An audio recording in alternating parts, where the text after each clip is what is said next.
So, you're a black man and you've fallen for someone who isn't. Congratulations, and also, good luck. It's a beautiful thing finding someone who gets your jokes, who you can trust with the aux cord, who doesn't judge you for eating the last slice of pizza. But let's be real, when that person has a completely different background, a different lived experience shaped by race, things can get complicated.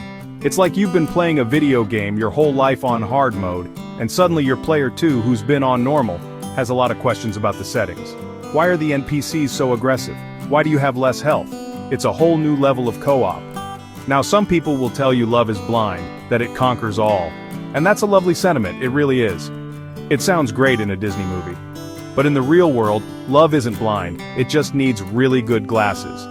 It needs to see everything clearly, the good, the bad, the beautiful, and the incredibly awkward conversations you'll have to have about why you can't just call the manager.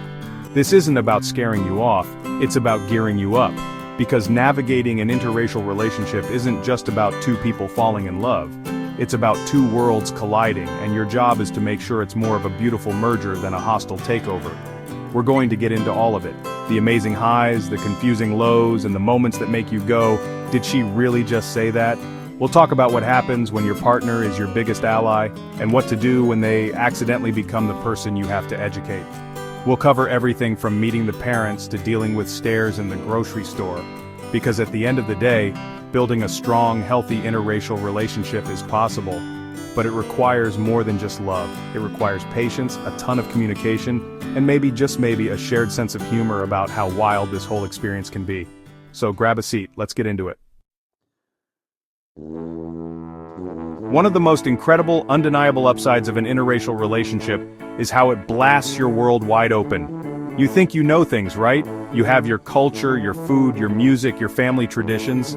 It's a comfortable, well-worn sweater.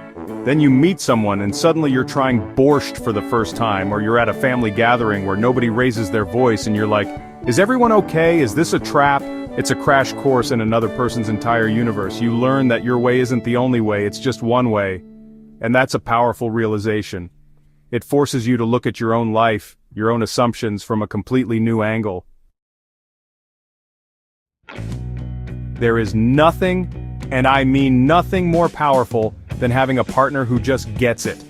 I'm not talking about someone who just posts a black square on Instagram one time and calls it a day. I mean someone who has done the work. She's read the books, she listens when you talk about your experiences, and she doesn't try to, well, actually your life. This is the partner who, when a store clerk is following you around, she doesn't just notice, she calls it out. She's the one who corrects her own family member at Thanksgiving when they say something sideways, so you don't have to. It's a profound feeling of safety and solidarity.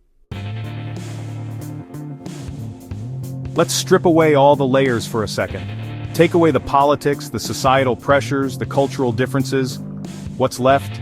Two people. And at its core, this relationship has to be built on the same foundation as any other. Do you trust her?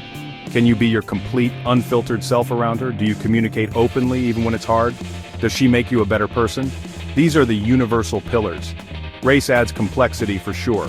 It's an extra room in the house that you both have to learn how to navigate and decorate together.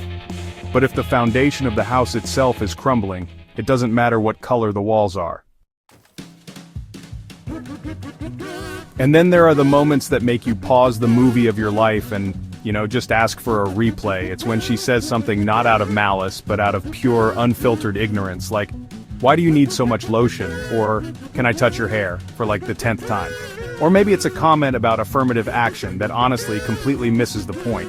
These moments can be exhausting, because suddenly, you're not just her boyfriend, you're a professor, a historian, and a DEI consultant, all rolled into one. And yeah, you're not getting paid for it. You have to explain generational trauma while you're just trying to decide what to watch on Netflix. It's a real test of your patience and her willingness to learn without getting defensive. You think you're just bringing a person home, but sometimes, man, you feel like you're bringing a political statement to Sunday dinner. Your family might hit you with the, what will the children look like? Or the classic, are there no more good black women left? They might not be hostile, but the discomfort can be thick enough to cut with a knife. It comes from a place of concern sometimes, a fear that you're losing a piece of your culture or that your partner won't understand your struggle. It's a heavy burden, making you feel like you have to defend your love to the very people who are supposed to love you unconditionally. When you're in your own home, you're just you and her. But the second you step outside, you become a spectacle for some people. You feel the stares in the restaurant. You notice the double takes when you're walking through a mall in a less diverse area. It's the cashier who only makes eye contact with her. It's the old woman who clutches her purse a little tighter. It's a constant, low-grade hum of public scrutiny that reminds you that to some people, your love isn't just love, it's an anomaly. It forces you to have a thick skin, and it forces your partner to see a side of the world she may have never, ever noticed before. Sometimes the biggest challenges aren't the huge, explosive arguments about race. They're the small, constant cultural disconnects. It's the difference in what you consider seasoning.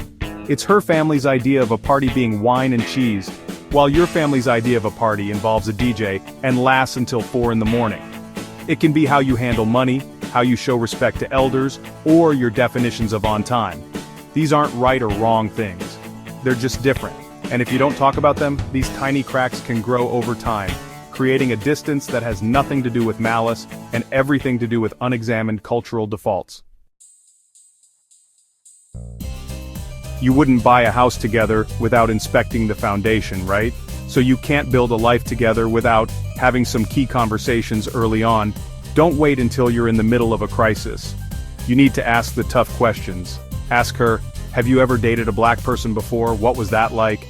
Ask, how do your parents really feel about this? You need to talk about privilege, what it means for her, and what the lack of it means for you. Talk about kids. How will you raise them? How will you teach them about both sides of their heritage? How will you prepare them for a world that will see them in a certain way? These aren't just conversations. They're relationship-saving, preemptive strikes. So, is navigating an interracial relationship easy? No, not always. It requires an extra layer of work, an extra dose of empathy, and the patience of a saint who also happens to be a sociology professor. You'll have to be a teacher when you want to be a partner. You'll have to be a diplomat when you want to be a son. You'll face questions and judgments, both from strangers and from people you love. It's a journey that will test you, push you, and force you to confront uncomfortable truths about the world, and sometimes about yourself. It's a lot to ask of any relationship. But is it worth it? Absolutely. When you find that person who is willing to do the work with you, who is ready to learn, to listen, and to stand by your side, not just in spite of your differences, but in celebration of them. That's a connection that transcends anything society can throw at you. You don't just gain a partner, you gain a whole new perspective. You build a unique world together, a bridge between two cultures that is stronger than either one could be alone. You create a love that is not blind, but is profoundly, beautifully, and powerfully aware. Ultimately, the goal isn't to find a relationship where race is never an issue. That's a fantasy. The goal is to build a relationship where you can face the issue of race together as a team. It's about finding someone who sees all of you, your color, your culture, your history, and loves you more completely because of it, not in spite of it. And that, my friends, is a love worth fighting for. It's a love that doesn't just conquer all, it understands it all. And that's a whole lot better. Thanks for watching.